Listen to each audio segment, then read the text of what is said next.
que cela soit malheureusement incontournable, il ne faudrait pas trop jouer au jeu de la comparaison pour vraiment appréhender cette nouvelle lecture du roman de Ray Bradbury.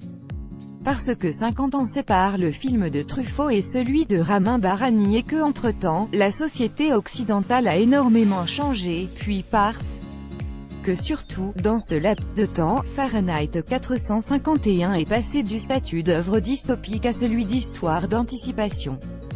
C'est en tout cas l'angle clairement choisi et assumé par cette relecture terriblement actuelle. Dans un futur proche, la culture est devenue l'ennemi. Il n'y a plus que 3 livres autorisés par un gouvernement tyrannique, les civils sont drogués à leur insu pour oublier leur passé et donc qui ils sont. Les stars du moment sont les pompiers, des soldats chargés de détruire par le feu tout ce qui pourrait constituer un élément culturel félon et subversif. CD, films, tableaux, livres, tout y passe.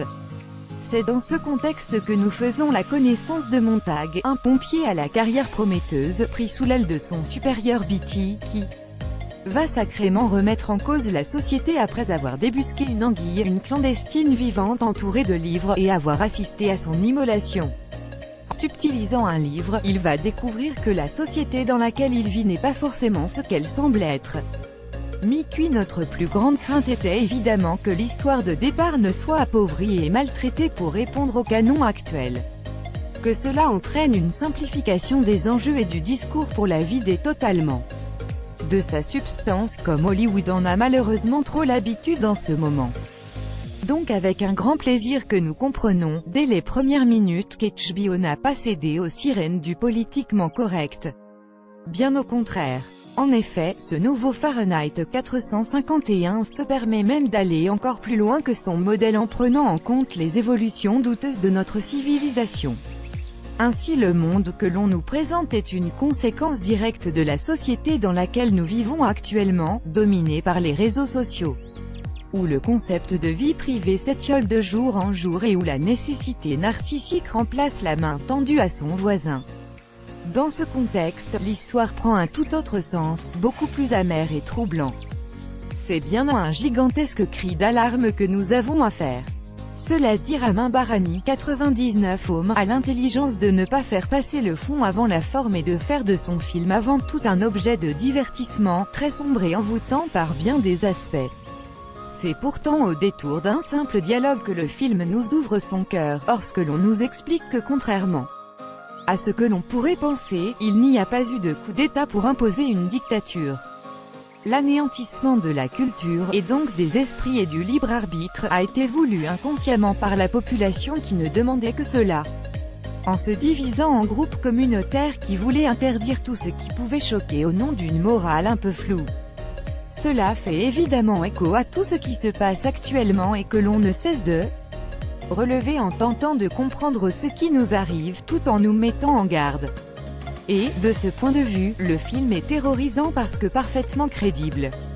Quand on prend uniquement en compte son histoire, ses personnages et son message, Fahrenheit 451 est une réussite éclatante.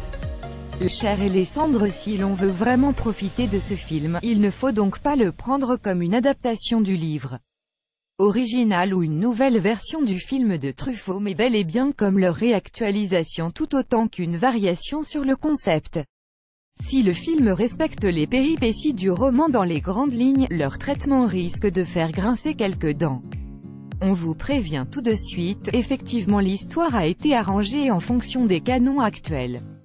Il y a donc bien une histoire d'amour entre Montag et Clarisse, mais elle est très intelligemment faite. Le rapport entre Beatty et Montag se base sur une relation père-fils, mais cela s'inscrit logiquement dans le propos, et la dernière partie verse un peu trop dans l'action, mais atteint sans mal son objectif. D'un point de vue strictement formel, le film oscille entre un univers assez épatant qui tire son influence de la science-fiction dark indue de certains films des années 90 et une facture plus télévisuelle qui trahit un manque d'ampleur générale. Michael Shannon est parfait comme d'habitude, et les gros ajouts de son personnage le rendent encore plus tragique et montrent bien la contradiction avilissante de cette société. Michael B. Jordan lui, semble plus en retrait au départ, éteint, distant, mais c'est tout à fait logique puisque son personnage passera l'histoire à découvrir sa propre humanité. Il est dans cette perspective parfait. Sofia Boutella, quant à elle, compose une Clarisse sensible et mélancolique qui change énormément des rôles qu'on lui confie actuellement et elle assure pleinement le job. Au final, Fahrenheit 451 est réellement un film à voir parce qu'il a parfaitement capté l'esprit de l'époque et la direction que l'on prend. Il est en même temps un film prenant et divertissant qui réserve de très belles séquences, tout en nous rappelant douloureusement que notre plus grand ennemi n'est jamais que nous-mêmes. Fahrenheit 451, si l'on arrive à faire abstraction de son glorieux aîné, est une énorme réussite.